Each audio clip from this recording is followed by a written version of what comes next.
नमस्कार साथियों।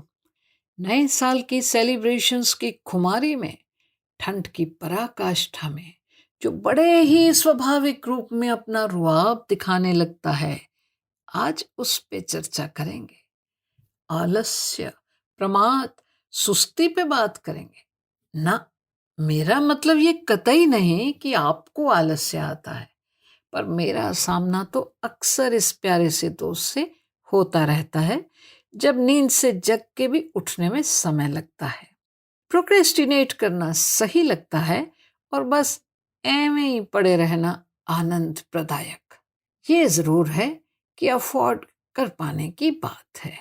बड़ी आम बात है सैर पे जाने से आलस, वर्कआउट करने से गुरेज, घर से निकलने के लिए तैयार होने में, तुरता फुर्ती से सब निपटाने इत्यादि में अक्सर अक्सर आलस आना बड़ा स्वाभाविक सा है। कहीं पढ़ा था कि लेजी है lie down aimlessly without any zeal in yourself. अब क्या है ना कि कई इसे इस तरह से इंटरप्रेट करते हैं कि आलस तब आता है जब उत्साहहीन हो हम, कोई गोल या उद्देश्य ना हो, या जिम्मेवारी को उठाने का साहस ना हो, और कोई डर हो उत्तरदायित्व को ना निभा पाने का। मैं तो जी ऐसी परिभाषा का सखत विरोध करती हूँ। और सच बिल्कुल नहीं भाते मुझे वो डेफिनेशन जिनके अनुसार आलस तब आता है जब डिस्ट्रैक्शन हो या थकन हो, अच्छा खान पान ना हो, आत्मश्लाघा यानी सेल्फ वर्थ कम हो। अब एक साधारण सी आलस की अवस्था को, जो हमारी ऊर्जा की स्वाभाविक सी बचपन भरी सादा सी मांग है, उसके लिए इतना कुछ कारणों में जाना तो सही नहीं। कई तो ये भी कहते हैं कि जब बहुत ज्यादा काम करने वाला हो तो ही घेरता है आलस, या लो एनर्जी हो तब। यहां तक कहा गया है कि डिप्रेशन, निर्णय ना कर पाने की स्थिति में घेरता है आलस।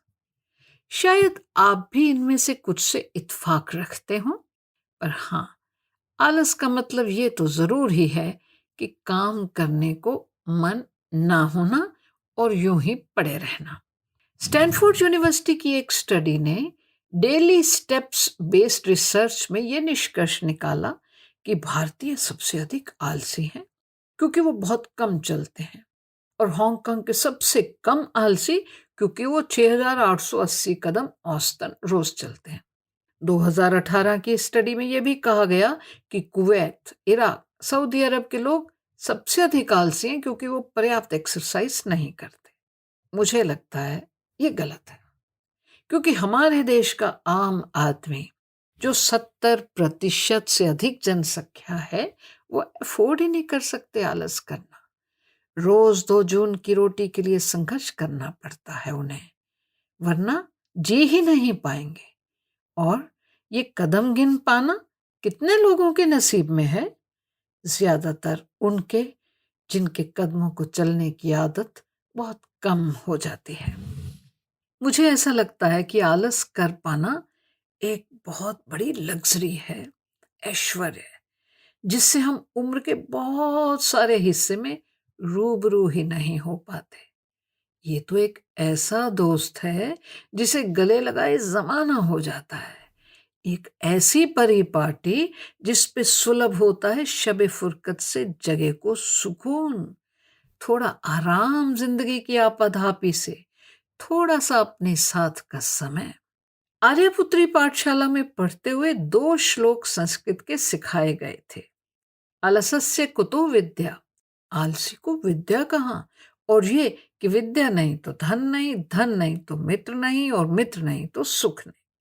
और ये कि आलस्यम ही मनुष्यानाम शरीरस्थो महान रिपुः, मनुष्य के शरीर में रहने वाला आलस्य ही उनका सबसे बड़ा शत्रु होता है।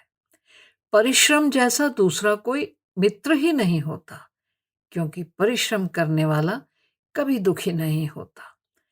बच्चों में परिश्रम के संस्कार हों, इसलिए ऐसी सीख ताउम्र काम आती है, क्योंकि श्रम हमें कभी हारने नहीं देता, उत्साह हमें कभी टूटने नहीं देता, और सकारात्मकता कभी बिखरने नहीं देती। विचारणीय बात यह है कि हम हर समय तो हाइपर एक्टिव मोड में नहीं हो सकते और कभी-कभी हमारा पूरा हक है आलस करने का। मुझे तो लगता है कि ऐसे लेट को करने देना शरीर को उसकी ऊर्जाओं को ऊंचा बनाए रखने के लिए निहायत जरूरी है। आलस की अवस्था को लेकर गिल्ट महसूस करना सही नहीं। जब हम शरीर को पर्याप्त आराम नहीं देते, चलायमान रखते हैं निरंतर निरंतर बिना रुके, बिना ठहरे, तो आलस की अवस्था ऐसे शरीर के लिए बाम का, सहलाहट का और पुनः ऊर्जित चार्जित करने का काम करती है। आलस प्रतीक है आत्मस्नेह का, सेल्फ लव का, जिसका इजहार फ्रीक्वेंटली होते रहना चाहिए to keep us go on. आप ही बताइए साथियों, लास्ट टाइम कब आलस में घिरे थे आप, और वो अनुभव कैसा रहा? जहां 24/7 हम अपनी मुट्ठी में दुनिया लिए घूम रहे हों स्मार्टफोन के रूप में, तो कौन कहेगा आलसी हमें? इवन इफ हमें बाउट्स ऑफ लेजीनेस से पाला पड़ रहा हो, हम कामकाजी मोड में ही रहते हैं ज्यादातर। या ये बताइए, मोबाइल ऑफ करके कब आपने आलस का मोड एंजॉय किया था? कट थ्रोट कंपटीशन की सदी में कौन सी उम्र का व्यक्ति आलसी होना अफोर्ड कर सकता है? कोई भी नहीं। पॉइंट दर पॉइंट परसेंटाइल के लिए स्ट्रेस में रह रहे हमारे बच्चे, जल्दी जल्दी सब भौतिक सुख बटोरने की चाह में रत हमारा युवा वर्ग, मेहनत कश मध्यम वर्ग। आलस एक महंगी लग्जरी है जिसे किसी रिट्रीट या रिसोर्ट में जाके देर तक सोकर भोगा जा सकता है, बशर्ते वहां नेटवर्क ना हो। साथियों, ज्यादा गंभीर होकर आलस के परित्याग की आवश्यकता नहीं, बल्कि जरूरत है खुद को तवज्जो देने की, कभी कभी मन की सुन के पड़ा रहने की।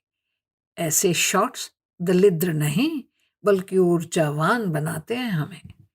अपने कमेंट्स से जरूर अवगत करवाइएगा। जल्द ही फिर मिलेंगे। जय हिंद।